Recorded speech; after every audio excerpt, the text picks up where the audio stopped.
Hello ဒါလီစောပါဂျပန်ဆန်တော်ချိန်9နာရီပါလေစိတ်ကိုဆင်းပါမယ်ဘိုးရင်းဘက်ဒီပါရီလည်းအလုံးထုတ်ပြီးပြီဆိုတော့ချက်ကင်လို့ပို့တန်းစီပါမယ်ပြည်တွင်းခီးစဉ်ဆိုတော့စိတ်နှောက်ရှက်နဲ့တခုခုဆိုရင်စရာတော့မရှိပါဘူးအကုန်ဆင်ပြေပါတယ်ဒါကကြောတော့လေစိတ်ထဲမှာဝင်ပြီးတော့စားကြရနေနေဝင်နေတာပါမနေ့စပါမစားခဲ့ရတဲ့အတွက်ကြောင့်မို့လို့ကော်ဖီနဲ့မုန်နေနဲ့စားပြီးတော့သွားပါမယ်လင်းချိန်က3နာရီကြော်လောက်ကြာတယ်ဆိုတော့ဒီတော့ကူကီလေးပဲယူလိုက်ပါတယ်ပြီးတော့ကော်ဖီဝင်ပြီးတော့အိမ်မှာပဲကော်ဖီနဲ့မုန်နဲ့စားလိုက်ပါတယ်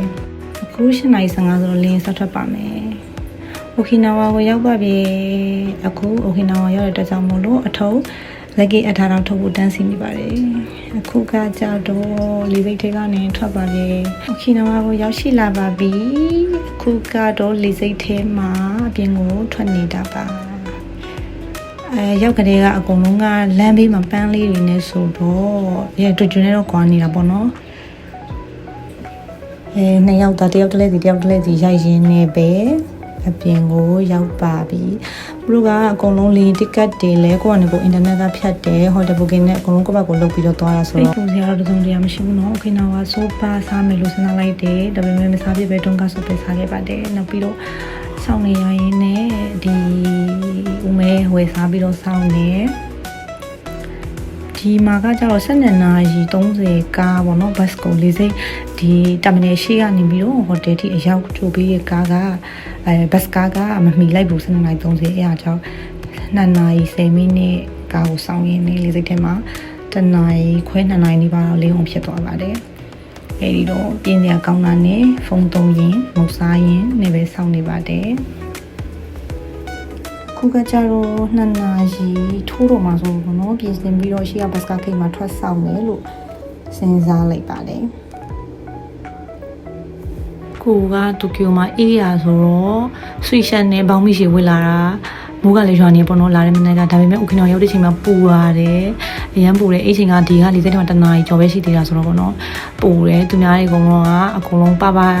လေးတွေဝတ်ထားကြပေါ့နော်ကိုတွေပဲတိုကျိုကလာဆိုအေးလို့မနိုင်ခင်ရမခံနိုင်ဘူးလေနော်အေးတော့အဲ့လိုမျိုးဝတ်လာတာဒီကြတော့ပြောင်းပြန်ဖြစ်နေပါတယ်ဒီနေ့ဘလို့လေးကဒီနေ့တနေ့စာအတူလေးလိုက်ထားဖြစ်ပါတယ်ဘတ်စကားစီကိုသွားလိုက်ပါမယ်အခုဘတ်စကားပေါ်ကိုရောက်ပါပြီဒီနံပါတ်2ဟာချီကိုပေါ့နော်စီယာဒီဘူတာယထာလေးစိတ်ရှိကနေပြီးတော့ဟိုတယ်တီကိုဟိုတယ်အရှိတီကိုရောက်ပါတယ်ဘုလို့ဒေတာကတော့ဒီဇုံးလာဖြစ်ပါတယ်လမ်းမှာလည်းဆင်းပြီးတော့ကားသမားကရက်ပြီးတော့ဆင်းပြီးတော့မုံဝယ်စားပါတယ်အခုဟာချီနဲ့လာတာပါအခုဟိုတယ်ရှိကမှတ်တိုင်ကိုရောက်လို့ဆင်းပြီးတော့ဆင်းလိုက်တာနဲ့အိမ်မှာပင်လေးပါအစားကကြတော့မြို့ထဲမှာတဲဖို့ဆိုပြီးတော့စဉ်းစားပေမဲ့ကိုကရောက်မဲ့ရောက်တော့ဒီစီးဆိုင်မှာပဲတဲရှင်နေဆိုပြီးတော့တိုင်ပင်ပြီးတော့စီးဆိုင်မှာပဲယူလိုက်တာပေါ့နော်မြို့ထဲနဲ့တော့တွိုင်းလာရကားမရှိရင်နည်းနည်းတော့လှမ်းတယ်ဒါပေမဲ့ view လှတယ်သူကဈေးနည်းနည်းကြည့်ပြီးတော့အခန်းထဲကနေလည်း ocean view ကိုမြင်နိုင်တယ်ပေါ့နော်ပြီးတော့ဘတ်စကားကလည်းဟိုတယ်ရှိထိဘတ်စကားမှတိုင်းရှိတော့အဆင်ပြေပါတယ်အခုရောက်လို့အဲဒီကနေဆင်းပြီးတော့ဟိုတယ် check in သွားလုပ်ပါမယ်သူကဒီတိတ်လိုက်တာတော့ Arizona Hotel Arizona ပေါ့နော်သူကနာဂိုမှာရှိတာပါမြို့ထဲနဲ့တော့တော်တော်ကိုဝေးပါတယ်ဒါပေမဲ့အရန်ကိုအဆင်ပြေရလှမ်းပင်မဲ့ပေါ့နော်တော်တော်အဆင်ပြေပါတယ်အခန်းရော sea view ရောကမိုက်တယ် breakfast လည်းပါတယ်အခုကတော့ check in လုပ်ပြီးတော့အခန်းစီကိုသွားပါမယ်ပြည်တွင်းခီးစဉ်ဆိုတော့တတရာအေးစစ်စစ်နဲ့အဆင်ပြေပါတယ်ဟိုပြပခီးစဉ်လို့ရောက်ရမခတ်နေဘူးပေါ့နော်ဒါကတက်လီကားတွေကနေထွက်လိုက်တာနဲ့ဒီဘက်က mountain view ဟိုဘက်က sea view ပါအခုကကျတော့အခန်းထဲကိုဝင်ခင်းတက်လီကားတွေကထွက်ပြီးတော့အရှိမမြင်ရတဲ့ mountain view ပါတော်လှပါတယ်အရန်လှပါတယ်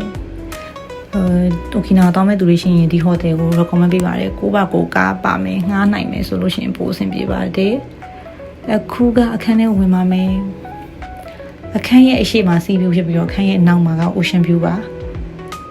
အခန်းထဲကိုဝင်ပါမယ်ဒါက room tour လေးတစ်ဖြတ်ပေါ့နော်ဒါအခုကကောင်မလေး2ယောက်ဆိုတော့တယောက်ကိုတကတင်ပြီးခွဲအိပ်ပါတယ်မြန်မာတငယ်ချင်းနဲ့တွားတော့ကတော့အတူတူတကတင်အကြီးကိုယူလိုက်ပြီးတော့တဲပေမဲ့ခုကတော့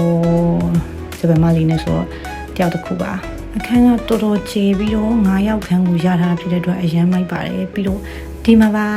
sea view ပါဟိုဒီဘက်က ocean view နဲ့အရှိမက mountain view ပါအရန်မိုက်ပြီးတော့ ရောက်တာနဲ့အမိုးတွေအားလုံးပြည်သွားတယ်ရောက်တဲ့အချိန်ကလည်းညနေ4 နာရီလောက်ဆိုတော့ချက်ကင်လုပ်တဲ့အချိန်က4 နာရီလောက်ဆိုတော်တော်မိုက်တယ်သူတို့ private beach လေးလည်းရှိတယ်ပြီးတော့ဒီ hotel ကအဆောက်အဦက2 ခုရှိတယ်ပေါ့နော် main building နဲ့ east building နဲ့အဲ့ဒါကို main building မှာရသွားတဲ့အတွက်ကြောင့်ပြီးတော့အထက်မြင့်ဖြစ်တော့ဘာမှမရှိဘူးစုမြန်တန်ကပင်လေးလိုင်းပုတ်တန်ပဲရှိတယ်အရန်မိုက်ပြီးတော့အရန်ကိုစိတ်ပန်းပြေတယ်တခြားသွားလဲရတာ activities တွေလုပ်တာမဟုတ်ဘဲနဲ့ hotel မှာတက်ရနေဟုတ်ပဲဒီလေကောင်းလေတန်းရရဲ့ပင်လေးလိုင်းတန်နဲ့အညာဆိုရင်အပင်ကိုထွက်ပြီးတော့မုံစားစကားပြောအဲ့လိုမျိုးလဲလုပ်လို့အဆင်ပြေပါတယ်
စားရင်တောက်ရင်နဲ့မနှက်ဖြန်ကြရင်လုံးမဲ့ activity တွေကိုဆွေးနွေးနေတာဖြစ်ပါတယ်။ဖေတော့မယ်ဘာလုံးမဲ့ကိုကလှုပ်ချင်တာလေးသူ့ကိုပြောပြတယ်သူကကြတော့ရောရခုယူပေးရဲ့။အခုစားတောက်ပြီးတော့စကားပြောပြီးတော့ညဆိုရင်မျက်နှာတက်သွားတိုက်ပြီးတော့အဲ့ရဝင်ပါမယ်။ဒီနေ့ပင်မလာလို့စောစောနားရယ်ဘယ်မှမသွားလိုက်ဘူးရောက်တယ်။ဟိုကနေပြီးတော့4 နာရီ5 နာရီလောက်ကထွက်လာပေါ့နော်ပြီးတော့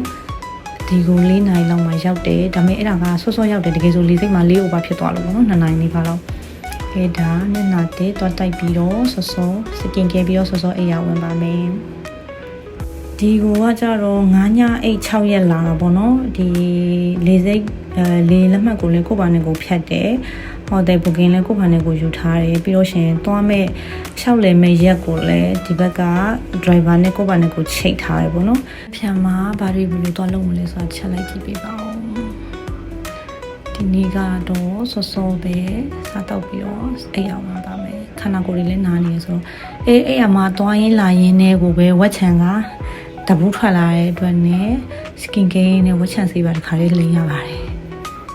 ခရီးသွားရင်ရိုးရမပြတ်တဲ့ဝက်ချံလေးသက်ဆိုင်ရှိတဲ့ဝက်ချံလေးထွက်လာပါလေ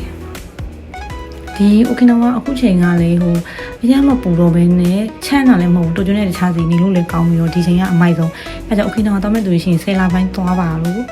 recommend ပေးချင်ပါတယ်10 လပိုင်း17 လပိုင်းကအဆင်17 လပိုင်းတော့မသိဘူးနော်10 လပိုင်းတော့အဆင်ပြေပါတယ်ခုကအားလုံးပြီးပြီဆိုတော့ bye bye အိပ်ပါတော့မယ်မနေ့ပြန် activity တွေကိုစောင့်ကြည့်ပေးပါဦး